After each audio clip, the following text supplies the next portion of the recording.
Hello my dear students, welcome to all in social science class. Dear students, in previous module we have discussed the comparison of different sectors. In this module we will discuss unemployment and the division of sectors on the basis of employment and ownership. Let's discuss unemployment. So what is unemployment? Unemployment is a situation where people of working age are willing to work at the going wages but do not get jobs is known as unemployment. So dear students, unemployment यानी बेरोजगारी एक ऐसी स्थिति, एक ऐसी situation जिसमें working as के लोग काम करने के लिए रेडी हैं, मीन्स विलिंग हैं, बट उन्हें काम नहीं मिलता तो उसे बेरोजगारी कहा जाता है. So what is the government doing about it? The government introduced National Rural Employment Guarantee Act. It was introduced in 2005. Later on, its name changed to Mahatma Gandhi National Rural Employment Guarantee Act. Under this act, the people who are able to and are in need of work are guaranteed 100 days of employment in a year by the government. It was started in the villages of 200 districts and has now been extended to villages in over 600 districts. 1/3 of the total work is reserved for women. The Gram Panchayat, after proper verification, will register household and issue job card to them. This act is also called as right to work. Do you know why this act is called as a right to work? Because if the government fails in its duty to provide employment, it will give unemployment allowances to the people. So it has benefited the country immensely. So the students, government ने 2005 में नरेगा यानी national rural employment guarantee act pass किया और बाद में इसका name change करके Mahatma Gandhi national rural employment guarantee act कर दिया गया. सो डियर स्टूडेंट्स, इस एक्ट के थ्रू उन सभी लोगों को जिनमें काम करने की एबिलिटी है और जिन्हें काम की ज़रूरत है, उन्हें गवर्नमेंट 1 ईयर में 100 डेज के लिए सुनिश्चित रोजगार की गारंटी देती है. पहले ये स्कीम 200 डिस्ट्रिक्ट्स में स्टार्ट की गई थी और बाद में इसे 600 से अबव डिस्ट्रिक्ट्स में एक्सटेंड कर दिया गया. इस एक्ट के थ्रू 1/3 सीट्स विमेन के लिए रिजर्व रखी गई हैं और प्रॉपर वेरिफिकेशन के बाद ग्राम पंचायत लोगों के नेम रजिस्टर करके जॉब कार्ड इशू करती है. अगर गवर्नमेंट एम्प्लॉयमेंट देने में असफल रहती है तो गवर्नमेंट उन लोगों को एम्प्लॉयमेंट अलाउंस यानी बेरोजगारी भत्ता भी देती है. इसलिए बेटा इस एक्ट को राइट टू वर्क भी कहा जाता है. Now let's discuss about under employment.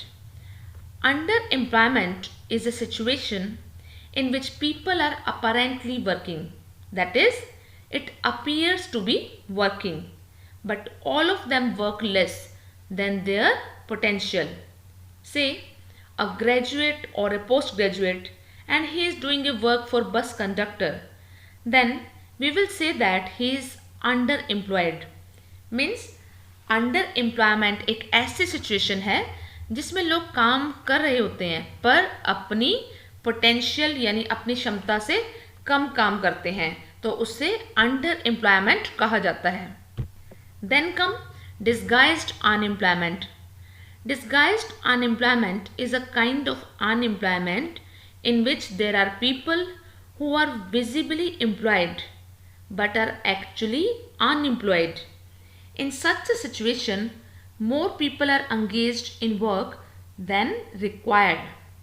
Like in the agriculture sector, nearly 50% of the population engaged in it, where this work can be done by 5% of the population, and 45% of the people are in villages into agriculture because they don't have any other jobs.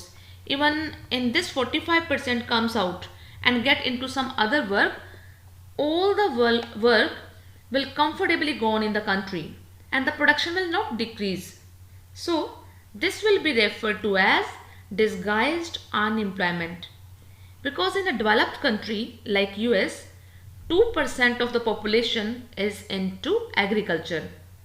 So students, disguised unemployment यानी छिपी हुई बेरोजगारी एक ऐसी बेरोजगारी है जिसमें लोग दिखने में तो वर्किंग पीपल बट एक्चुअल में वो अनएम्प्लॉयड होते हैं।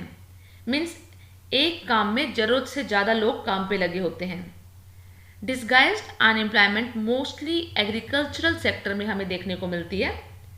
For example, take the case of a small farmer Lakshmi. Lakshmi बेटा जो कि एक स्मॉल फार्मर है और उसके पास 2 हेक्टेयर अनइरिगेशनल लैंड है। वो इरिगेशन के लिए ओनली रेन यानी वर्षा पर ही डिपेंड है और ज्वार और अरहर जैसी क्रॉप्स ग्रो करती है। उसकी फैमिली में टोटल 5 मेंबर्स हैं और सभी मेंबर्स उस लैंड पर एग्रीकल्चर करते हैं। Do you know why? Because उनके पास कोई अदर एम्प्लॉयमेंट अपॉर्चुनिटी अवेलेबल ही नहीं हुई। सो यू कैन सी कि हर पर्सन उस फैमिली का काम कर रहा है, एम्प्लॉयड है, कोई भी फैमिली मेम्बर खाली नहीं है, पर कोई भी फुली एम्प्लॉयड भी नहीं है। इसी को ही डिस्गाइज्ड अनएम्प्लॉयमेंट या अंडर एम्प्लॉयमेंट कहा जाता है। हर कोई अपनी पोटेंशियल यानी अपनी कैपेसिटी से कम काम कर रहा है। So why does disguised unemployment not help to enhance the productivity of the country? The reasons, let us sum up. First one is, more than half of the workers in the country are working in the primary sector, mainly in agriculture, producing only a quarter of the GDP. In contrast to this, the secondary and tertiary sectors produce 3/4 of the production, whereas they employ less than half of the people. If we move a few people out from agricultural sector, production will not be affected. These people are disguised unemployed and are not productive assets for our country. बेटा आधे से ज़्यादा workers primary sector में काम कर रहे हैं, means specially in agricultural sector में जो जीडीपी यानी ग्रोस डोमेस्टिक प्रोडक्शन का सिर्फ 1/4 ही प्रोड्यूस करते हैं, जबकि सेकेंडरी और टर्शरी सेक्टर में प्रोडक्शन का 3/4 पार्ट प्रोड्यूस करते हैं और जबकि हाफ से भी कम पीपल को वो एम्प्लॉयमेंट देते हैं। मीन्स अगर कुछ लोगों को एग्रीकल्चरल सेक्टर से रिमूव कर दें यानी हटा दें तो प्रोडक्शन पर कोई असर नहीं होगा। जैसे अभी हमने स्मॉल फार्मर लक्ष्मी के केस को देखा, उसकी फैमिली के सभी लोग काम पर लगे हुए थे। अगर हम 2 मेंबर हटा भी दें तो भी प्रोडक्शन उतना ही होगा। So these people are disguised and are not productive assets, or we can say property of the country. Now, how can employment be increased in both rural and urban areas? The answer is education. Education can create employment in urban as well as rural areas. Second one is vocational trainings. Vocational training is a training in any particular skill. That skill will give them immediate job in vocational training like computer and DTP course. So vocational training also create massive employment. Then come promoting allied activities along with agriculture. Something related to that like horticulture. Horticulture is a growing fruits and vegetables, and pisciculture. Pisciculture is a fish farming that is developing fishes and tags and then selling it. Many of them are export in our country through financial assistance, or you can say financial help. So banks have a role to play promotion small scale industries and self-help groups. In our country, we have plenty of small scale industries and that is an asset of our country. It is easy to start. Banking in rural areas to help in the growth of primary sector and ultimately create employment. The reason is these poor people in the rural areas take money from zamindars and they always remaining in debt. यानी ये लोग जमींदार से पैसा लेते हैं और हमेशा फिर कर्ज के नीचे दबते चले जाते हैं. So only when the bank intervene in these rural areas, the people will be helped down and become self-employed programs like NREGA and NRLM generate employment. NREGA means to say National Rural Employment Guarantee Act and NRLM National Rural Livelihood Mission. So these are the ways which employment can be increased in the country. Now coming to the next part, under this we learn about the organized sector and unorganized sector. Let's now discuss the classification of sectors of economy on the basis of employment.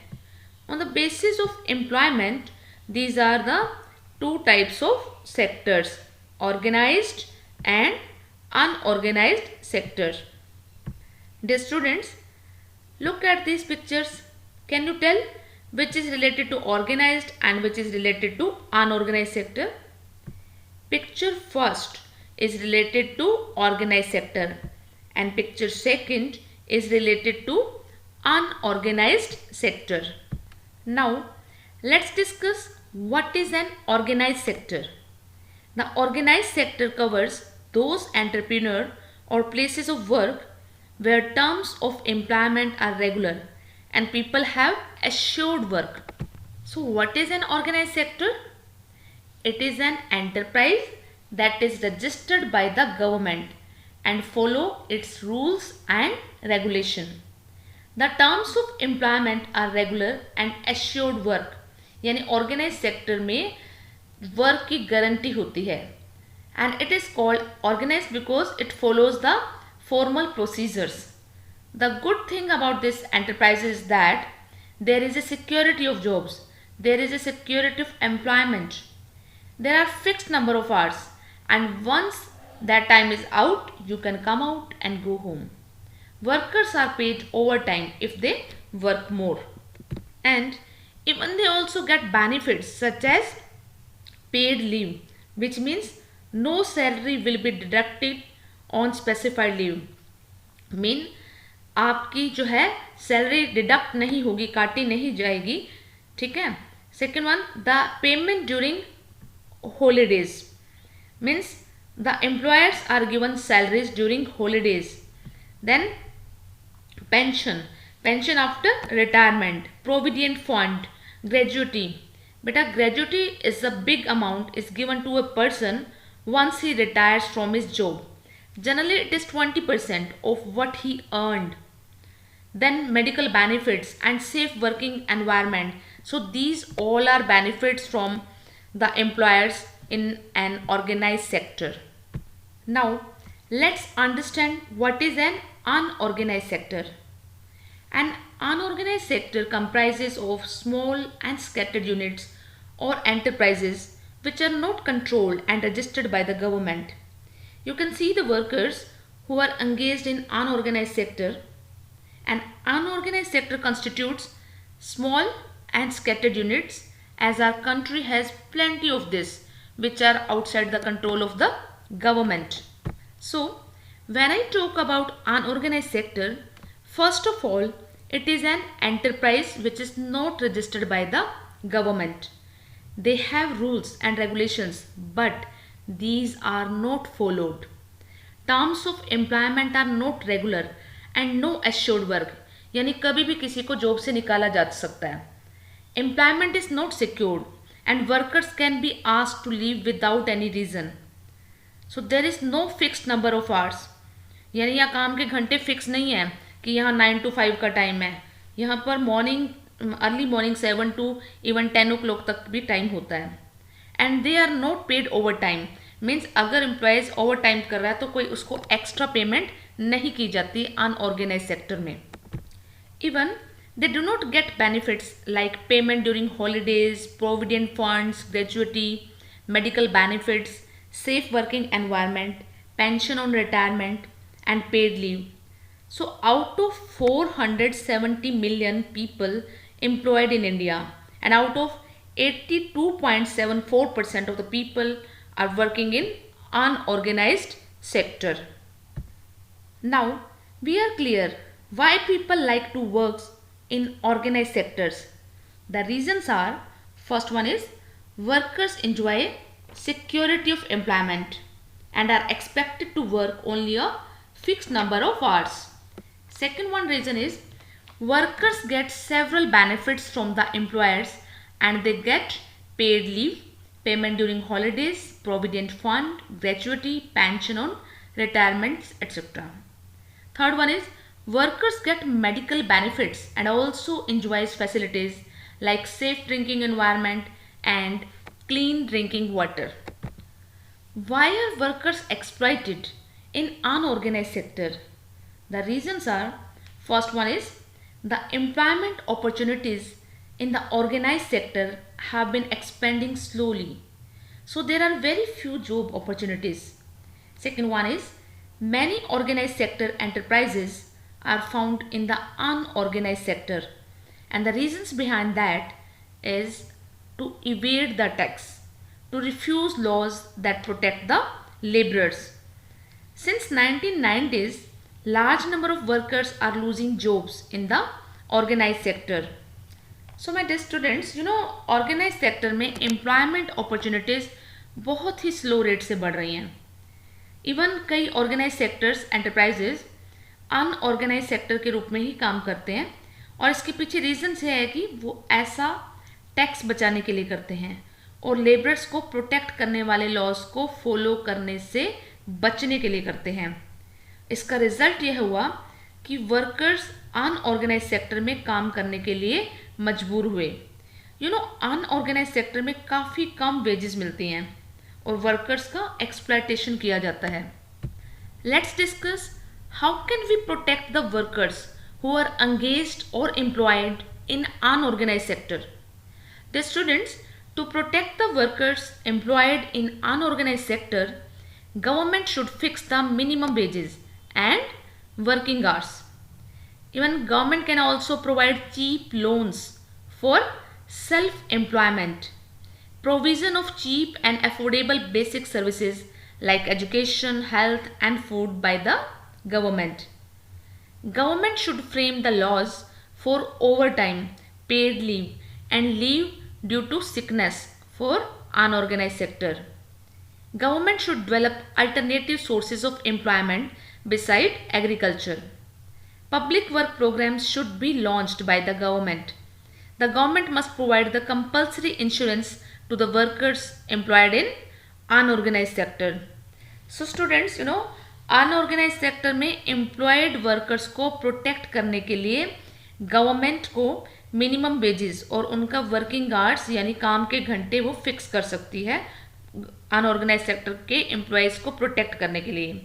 Second one, self employment के लिए government cheap loans facilities भी provide कर सकती है, means सस्ते कर्ज दे सकती है ताकि वो अपना काम शुरू कर सकें. गवर्नमेंट इन वर्कर्स को एजुकेशन, हेल्थ, फूड जैसी चीप और we can say affordable basic services provide कर सकती हैं. इवन गवर्नमेंट नई लॉज बना सकती है जो ओवर टाइम, पेड लीव या सिकनेस यानी बीमारी के कारण छुट्टी आदि का प्रोविजंस दे सकती हैं. Now let's come to the final part of the chapter. Let's discuss the division of sector on the basis of ownership. On the basis of ownership, the sectors can be divided into two categories, that is public sector and the private sector.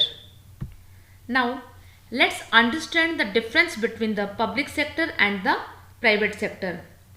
Economic activities on the basis of ownership. So let's understand the difference between public sector and private sector. In the public sector, the ownership of the assets or property and delivery of services lies in the government. The motive behind running the public sector is welfare of public. Say for example, the post office and even the railways. They come under the public sector. Then it is a private sector. Here the ownership of assets and delivery of service lies with the private individuals, or you can say companies. So in simple words, public sector is owned and managed by the government, and private sector are owned and managed by the private individuals. Here what is the motive? The motive is profit. We have all heard about Tata's and Reliance. Tata and Reliance, they are the example of the private sector. So बेटा public sector में almost property पर government की ownership होती है, means government is owned and managed by the public sector, और सभी services भी government provide करवाती है, जबकि प्राइवेट सेक्टर में एसेट्स एंड सर्विसेज की डिस्ट्रीब्यूशन की रिस्पॉन्सिबिलिटी एक पर्सन या कंपनी के हाथ में होती है. It means private sector is controlled and managed by individual और a group of individuals. Public sector का मेन मोटिव पब्लिक वेलफेयर यानी जन कल्याण होता है, जबकि प्राइवेट सेक्टर का main motive maximum profit earn करना होता है. Public sector basic facilities like education, health, food, security, means ये सब चीज़ें लोगों को प्रोवाइड करता है, जबकि प्राइवेट सेक्टर कंज्यूमर गुड्स लोगों को प्रोवाइड करता है. Railways, post office are the examples of public sector, whereas Reliance, Tata, etc. are the example of private sector. Now, why is it important for public sector to focus on some areas?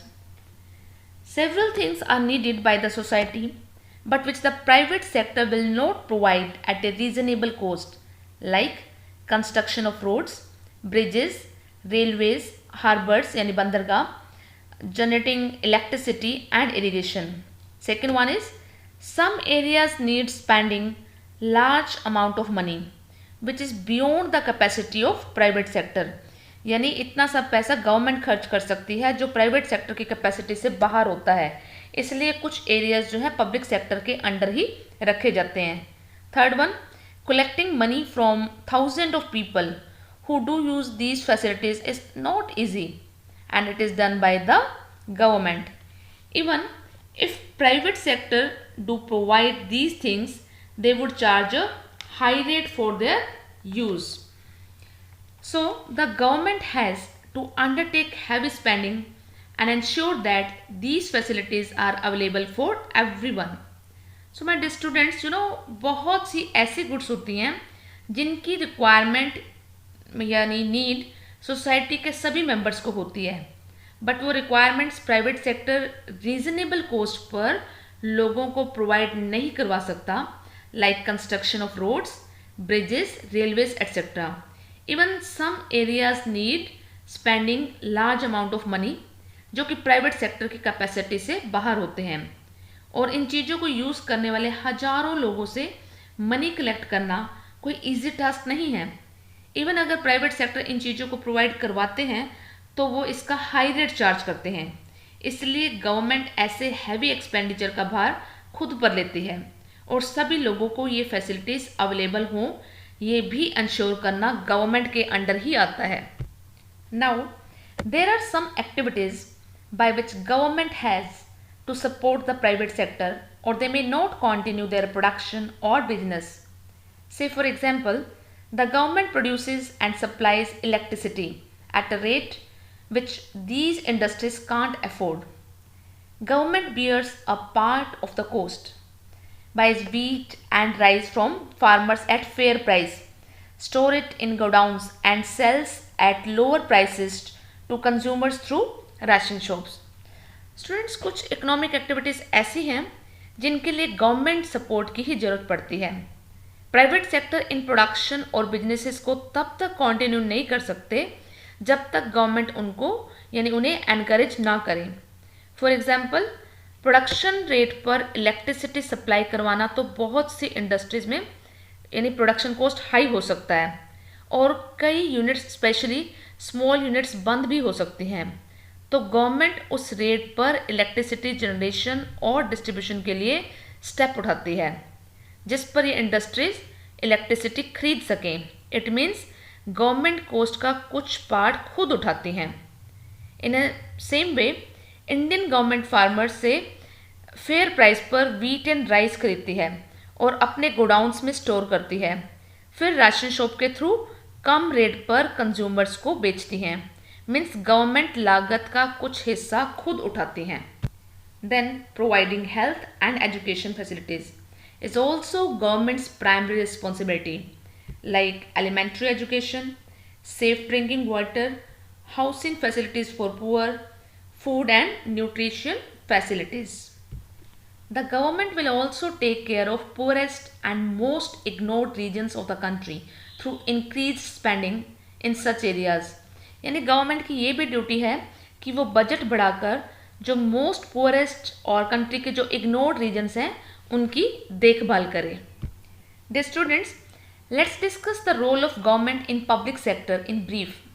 First one, government can develop infrastructure like transport, power यानी electricity, communication, heavy industries, roads and railways so that common people get more benefit. Government can also set up industries to provide employment in backward areas.